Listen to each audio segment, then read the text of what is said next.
यह कहानी है पहाड़ी गांव रुद्रगंज की। गांव में 3 जिगरी दोस्त रहते थे, राय स्टार, ज्ञान भाई और अज्जू भाई। तीनों हर वक्त साथ रहते, खेतों में काम करते, मस्ती करते और रात को गांव की पुरानी भूतियां हवेली के पास जाकर कहानियां सुनते। लेकिन एक रात कुछ ऐसा हुआ जिसने सब कुछ बदल दिया। एक सुबह अज्जू भाई की लाश हवेली के पास पड़ी मिली। उसकी आंखें खुली थीं, चेहरा डर के मारे सख्त हो चुका था। ऐसा लग रहा था जैसे मौत से पहले कुछ भयानक देखा हो। गांव वालों ने कहा शायद किसी सांप ने काटा होगा या हार्ट अटैक आया होगा। लेकिन राय स्टार को ये बात हजम नहीं हो रही थी। वो सीधा ज्ञान भाई के पास पहुंचा। राय स्टार गुस्से में, भाई ये अचानक क्या हो रहा है? अज्जू जैसा बंदा ऐसे कैसे मर सकता है? तू कुछ छुपा रहा है ना? ज्ञान भाई थोड़ा घबराते हुए, राय स्टार मैं तुझे एक बात बताना चाहता हूँ जो हमने आज तक किसी से नहीं कही। राय स्टार अब सब बोल दे वरना अगला नंबर किसी का भी हो सकता है। ज्ञान भाई धीमे स्वर में, वो उस रात की बात है जब हम तीनों ने हवेली में पार्टी की थी और वहाँ एक लड़की आई थी, नैना नाम था उसका। वो हमें सिर्फ बात करने आई थी, लेकिन हमने मजाक मजाक में उसे डराया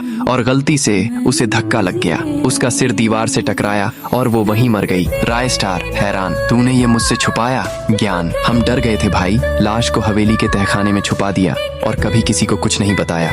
अब राय स्टार को सब समझ आ गया था। नैना की आत्मा वापस आई थी और अब वह एक एक करके बदला ले रही थी। रात को राय स्टार और ज्ञान भाई मिलकर हवेली में गए। वहाँ तहखाने में उस जगह पहुँचे जहाँ नैना की लाश छिपाई गई थी। राय स्टार चीखकर, नैना अगर तू हमें सुन सकती है तो सामने आ। अचानक हवेली की दीवारें कांपने लगीं। ठंडी हवा का झोंका आया और एक डरावनी हंसी गूंजने लगी। फिर हवा में एक विकराल चेहरा उभरा, खून से सना हुआ, बाल बिखरे हुए, आंखें लाल। नैना की आत्मा, अब मैं लौट आई हूँ, अज्जू को ले गई, अब बारी इस गुनहगार की है। ज्ञान भाई रोते हुए, माफ कर दे नैना, मैं उस पल से रोज मर रहा हूँ, मैं गलत था। राय स्टार, अगर तेरे लिए यही इंसाफ है तो ले जा इस गुनहगार को, लेकिन उसके बाद चैन पाले। आत्मा एक पल को चुप रही, फिर तेज चीख और बिजली की गर्जना के साथ हवेली की छत फटने लगी।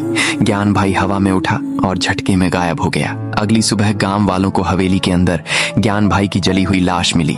पास ही लिखा था, अब इंसाफ पूरा हुआ। राय स्टार वहां अकेला खड़ा था, आंखों में आंसू मगर दिल में शांति। उस दिन के बाद हवेली बंद कर दी गई, लेकिन आज भी कोई उस रास्ते से गुजरता है तो सुनाई देती है एक आवाज, राय स्टार तू अलग था।